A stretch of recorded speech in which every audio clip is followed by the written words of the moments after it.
Madame, Monsieur, bonsoir. Merci de nous rejoindre à la une de l'actualité. Le texte de loi de finances pour 2018 a été adopté ce lundi à la grande majorité par le Conseil de la Nation lors d'une séance plénière. La loi entrera en vigueur à partir du 1er janvier prochain. L'Algérie n'oublie pas son histoire et le passé colonial de la France. Ce 11 décembre marque le 57e anniversaire des manifestations de 1960. L'événement a été marqué cette année depuis Illizi, au sud de l'Algérie. Et puis à l'occasion de la commémoration des manifestations du 11 décembre 1960, plusieurs structures militaires de l'ANP ont été baptisées de noms de héros de la glorieuse révolution de novembre 1954. Nous reviendrons également dans ce journal sur le lancement réussi du premier satellite de communication algérien, Alcomsat 1. Nous reviendrons bien sûr également sur ses principales caractéristiques et ses services qu'il fournira une fois opérationnel à 100%. Bienvenue à tous. Pour commencer d'abord, le ministre des Affaires étrangères Abdelkader Messahel, représentant du président de la République Abdelaziz Bouteflika, prendra part demain à Paris au sommet des chefs d'État et de gouvernement sur le climat, One Planet Summit. Ce sommet marquera la commémoration du 2e anniversaire de l'adoption de l'accord de Paris sur le climat le 12 décembre 2015.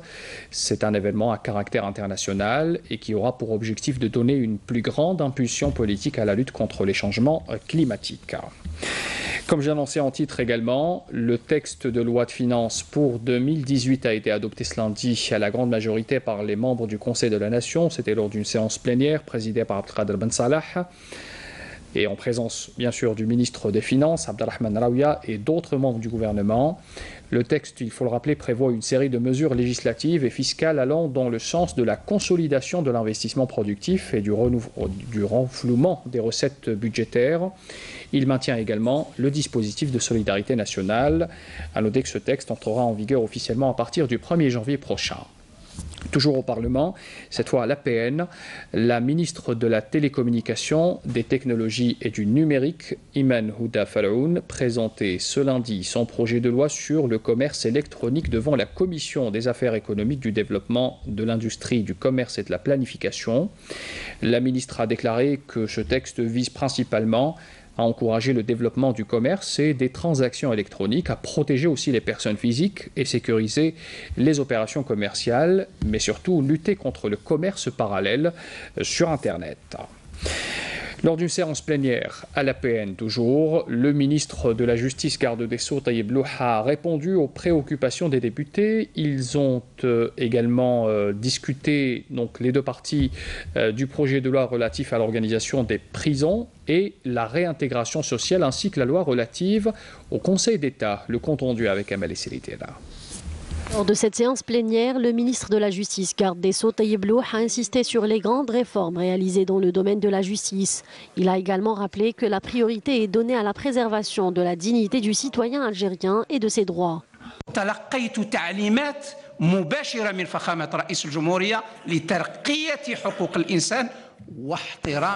J'ai reçu des instructions de la part de son Excellence le Président de la République pour la promotion des droits de l'homme et le respect de la dignité du citoyen algérien.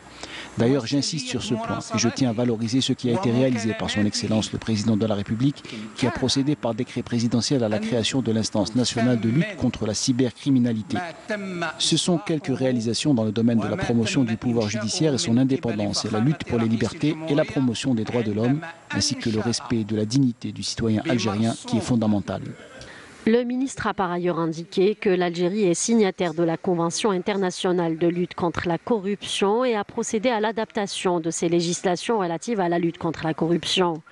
Ajoutant que la dernière mesure prise par le président de la République était la constitutionnalisation de l'Office national de prévention et de lutte contre la corruption. L'Algérie n'oublie pas son histoire et le passé colonial de la France.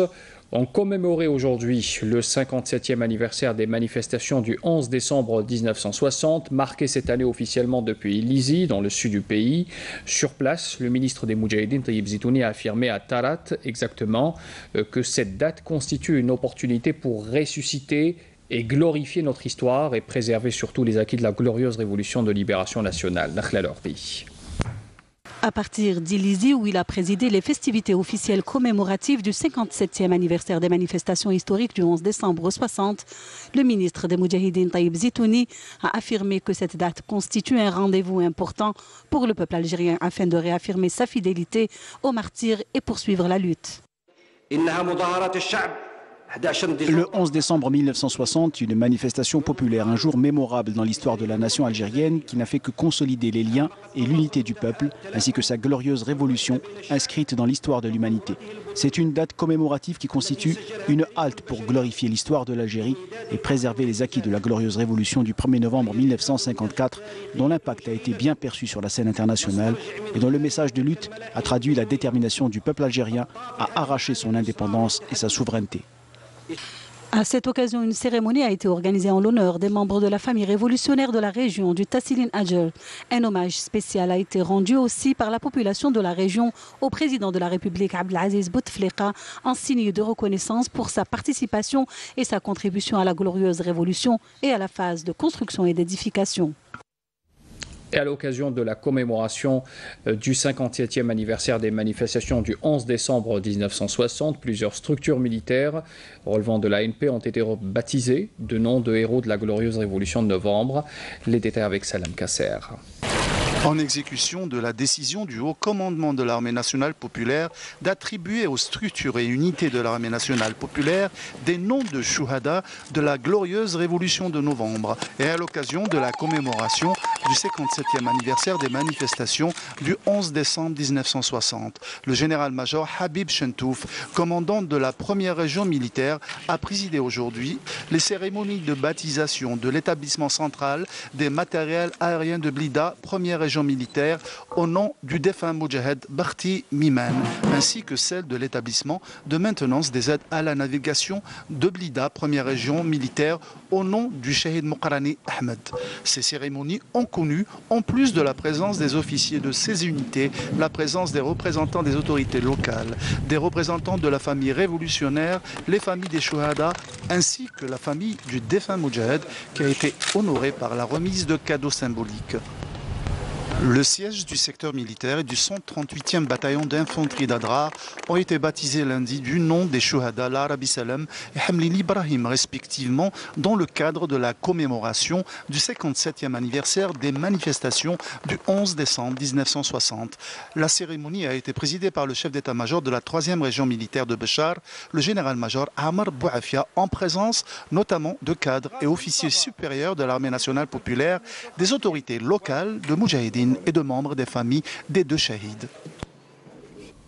Et toujours pour marquer le même événement, on pourrait suivre juste après le journal télévisé de 20h un documentaire intitulé Le prix de la dignité, le 11 décembre 1960, un documentaire signé notre confrère Salim Rabbahi. Et puis juste après, vous suivrez également l'émission Question d'actu qui reviendra également ce soir sur une autre cause pour la lutte pour l'indépendance et le recouvrement de la liberté, la situation palestinienne et cette décision du président américain Donald Trump de transférer l'ambassade américaine à Al-Quds occupée, une émission que vous pourrez suivre également juste après le documentaire.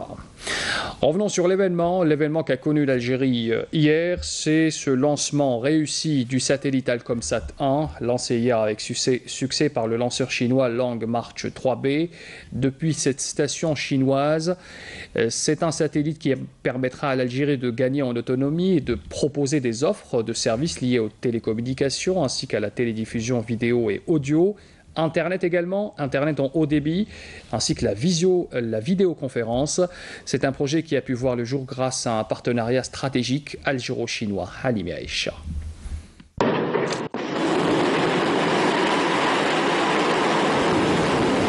26 minutes après le décollage vertical, les opérations de séparation du satellite Alcomsat 1 du véhicule de lancement et son entrée en orbite de transfert géostationnaire se sont déroulées avec succès.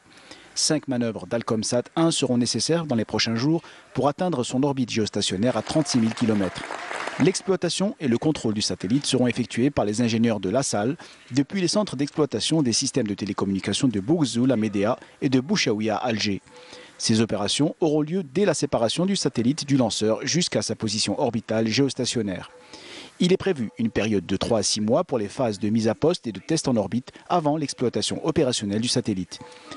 Premier satellite algérien de télécommunications, Alcomsat 1 est un précieux outil multimission qui assure une couverture nationale et régionale permettant l'amélioration des télécommunications et la réception de plusieurs programmes de télédiffusion avec la fourniture de services de transmission audio, d'internet à haut débit, de téléenseignement, de télémédecine et de visioconférence.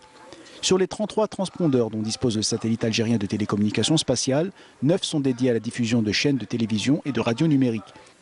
Le satellite permettra d'arroser les utilisateurs en Afrique du Nord via la bande KU qui couvrira en plus de l'Algérie, le Maroc, la Mauritanie, le Sahara occidental, le Mali, le Niger, le Burkina Faso, la Libye, la Tunisie, le nord du Tchad et le nord du Soudan. Le satellite Alcomsat 1, qui émet aussi sur la bande L et couvre une bonne moitié de l'hémisphère nord de la Terre, va permettre d'optimiser la qualité du signal des satellites de géolocalisation et de diminuer les risques de brouillage ou de détérioration volontaire des signaux. Ce qui est valable pour Internet et la télévision le sera aussi pour les communications radio, y compris militaires, qui gagneront en autonomie et en flexibilité. L'Agence spatiale algérienne et l'Agence spatiale chinoise ont développé un partenariat scientifique et technologique basé autour de la conception, la réalisation, le lancement et l'exploitation du satellite, ce qui a permis la formation et la mise en place d'une compétence humaine opérationnelle apte à exploiter et à maintenir le fonctionnement nominal de ce satellite. Un large programme de formation a été développé au profit d'ingénieurs algériens dans les domaines pointus liés à la conception et à la réalisation du satellite. Ce projet, qui s'inscrit dans le cadre du programme du président de la République Abdelaziz Bouteflika, constitue une traduction concrète de l'accord de partenariat stratégique global signé par le président Bouteflika et son homologue chinois Xi Jinping le 25 mai 2014. Ce projet vient conforter le choix stratégique de promouvoir l'activité spatiale nationale à des fins pacifiques et de faire de l'activité spatiale un instrument fiable et efficace de développement économique durable et de renforcement de la souveraineté nationale. La coopération militaire également, on en parle ce soir. Le patrouilleur Infanta Elena P-76 de la marine espagnole a accosté ce lundi au port d'Alger dans le cadre de la concrétisation de la coopération militaire conjointe au titre du programme de l'année 2017. Durant cette période d'accostage qui durera jusqu'au 14 de ce mois, les deux parties algériennes et espagnoles procéderont à l'exécution de l'exercice PASEX portant des exercices de contre-terrorisme à travers la participation des deux unités flottantes, d'abord de nos forces navales et un groupe de fusiliers marins en échangeant les observateurs à bord des unités participantes. À noter que l'organisation de tels exercices permettra à nos forces armées navales d'acquérir davantage d'expérience, notamment dans le domaine de la lutte contre le terrorisme au large de la mer, avec la rapidité et l'efficacité nécessaires, ce qui contribuera au renforcement de la sécurité et la stabilité de nos espaces maritimes et faire face à d'éventuelles menaces. On parle également de ce communiqué de l'ANP qui nous parvient ce soir et qui nous rend compte que 5 éléments de soutien de groupes terroristes ont été arrêtés hier à Batna et Mila par des détachements de l'armée nationale populaire. Le ministère de la Défense nationale nous précise également que des éléments de la gendarmerie nationale ont saisi 5 armes à feu à Batna et 4,5 kg de corail à Taraf, 12 quintaux de tabac également El Oued également saisis. Et puis d'autre part, des détachements de l'ANP ont appréhendé 59 immigrants clandestins. Ils sont de différentes nationalités, arrêtés à Tlemcen, Bachar, Adrar et Borj Badji Mokhtar également. Les archives nationales ont organisé ce lundi à Alger, à l'occasion du premier anniversaire de la mort de l'ancien président cubain Fidel Castro, une exposition photo retraçant son parcours et ses relations avec l'Algérie depuis la guerre de libération nationale. Le directeur général des archives nationales, Abdelmajid Chiri, qui a présidé l'ouverture de l'exposition en présence de l'ambassadeur de Cuba à Alger, avait indiqué que cette manifestation se veut un témoignage de respect et de fidélité au défunt président Fidel Castro, militant et ami de l'Algérie, et l'occasion aussi de rappeler ses relations particulières avec notre pays.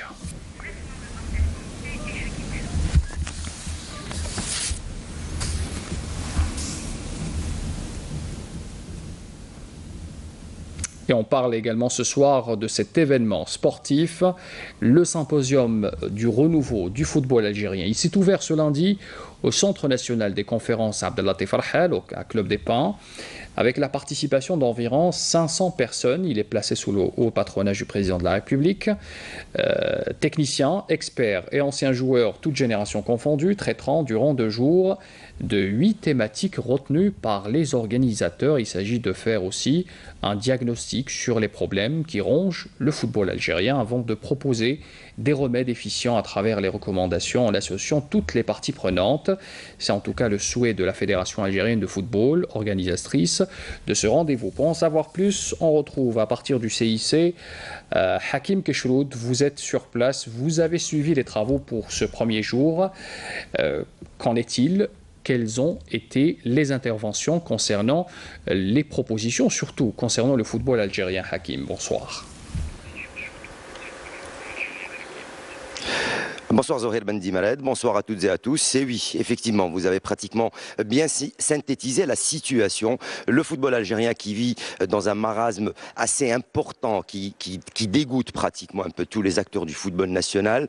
Aujourd'hui et demain, l'occasion pour tous les acteurs de proposer des solutions à la Fédération algérienne de football, à l'État algérien, pour sortir ce football de son marasme. Alors aujourd'hui, on a parlé de plein de choses, on a parlé de formation des jeunes, on a parlé des équipes nationales, on a parlé également de la violence dans les stades, on a parlé surtout et énormément bien sûr de ces clubs professionnels et du professionnalisme en Algérie qui depuis son installation ne fait qu'entraîner le football national dans les bas-fonds, hein, donc pour rester dans ce terme, dans les bas-fonds. Depuis sa création, le football professionnel ne fait qu'engranger de l'argent, les résultats ne suivent pas, les clubs professionnels ont d'énormes soucis financiers et les solutions existent bien sûr.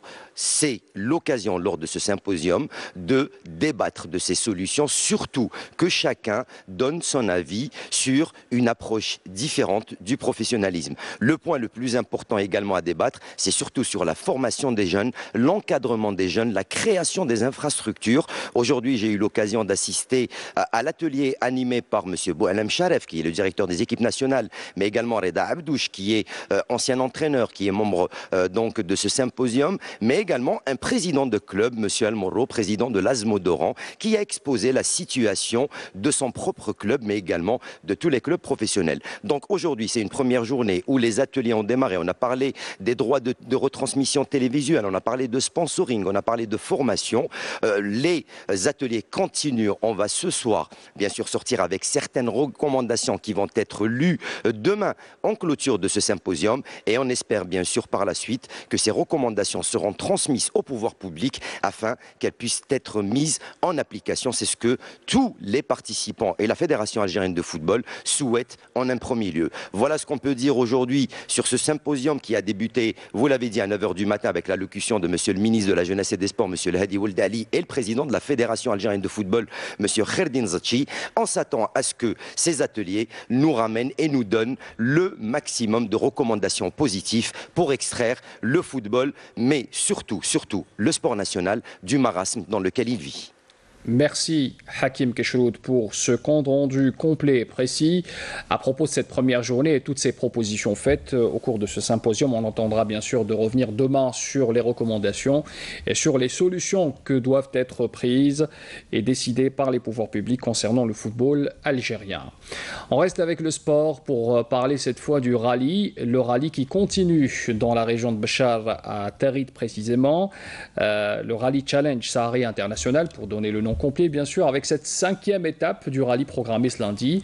Elle a relié Tarit à Bni Abbas sur un parcours de 230 km. Le compte rendu avec Wassila Batish. C'est dans la région de la Zaouia El-Tahtania et au lever du jour que les participants ont démarré leur aventure pour entamer la 5e étape du rallye Sahari. Les pilotes ont parcouru une distance de 137 km de Tarit, point de départ, jusqu'à Bni Abbas, sur un parcours très difficile avec beaucoup de pièges. Au début, les pistes étaient assez roulantes et porteuses, mais peu à peu, le sable prend le dessus, accompagné d'un vent de sable. Pour compliquer encore plus la compétition des participants et des médias. Plusieurs abandons ont été signalés suite à des petites pannes mécaniques. Le dernier mot est revenu au vainqueur de l'étape de la veille, Monsieur et Madame Bunel, dans la catégorie des roues motrices auto, et à l'Italien Paolo Cecchi en moto. L'Algérien Saïb Mohamed Islam a réussi à conserver le trône du leader, accompagné du duo Mohamed et Hakim Ouzan dans la catégorie des SSB. Vraiment, c'est un parcours vraiment physique et technique. Voilà, donc il faut qu'on soit vraiment préparé pour ce genre de discipline, enfin pour les rallye-raids en général.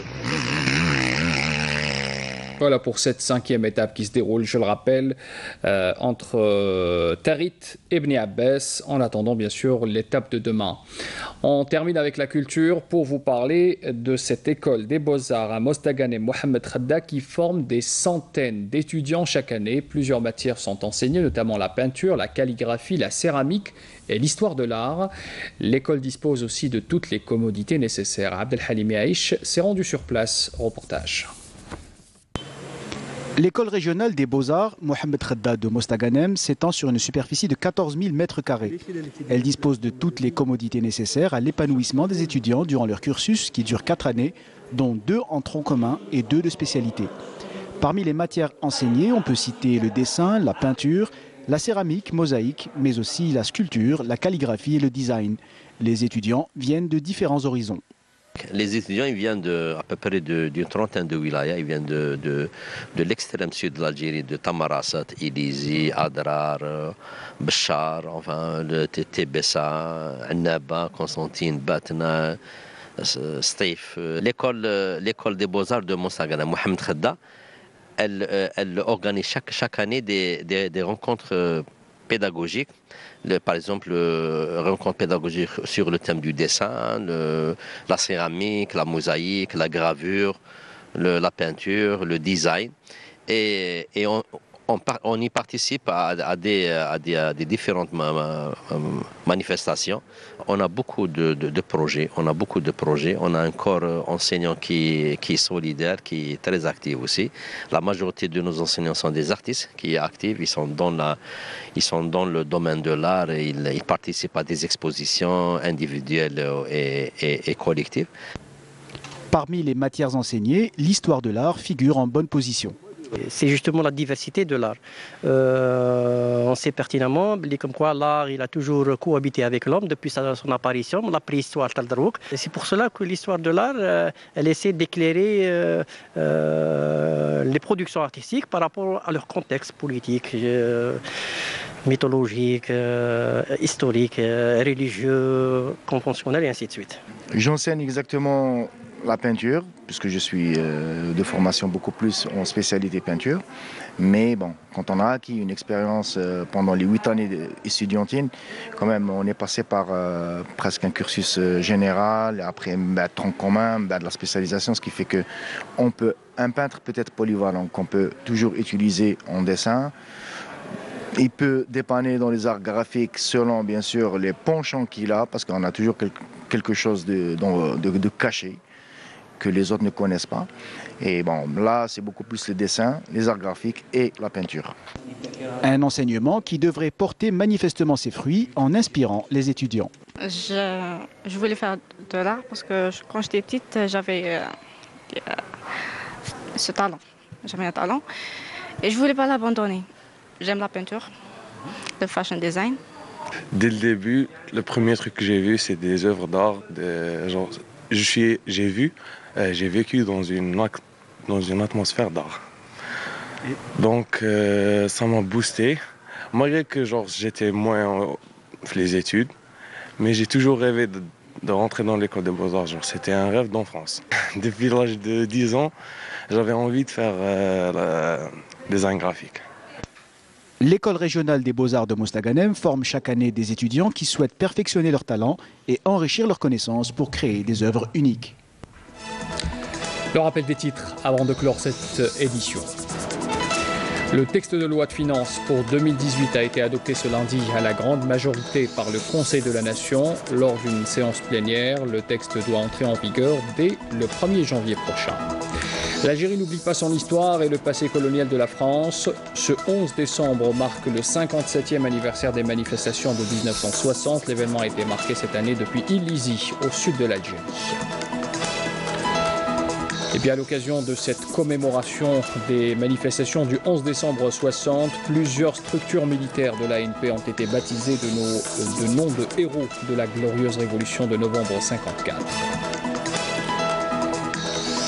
Nous sommes revenus également dans ce journal sur le lancement réussi du premier satellite de communication algérien à Alcomsat 1 et nous avons parlé de ses principales caractéristiques.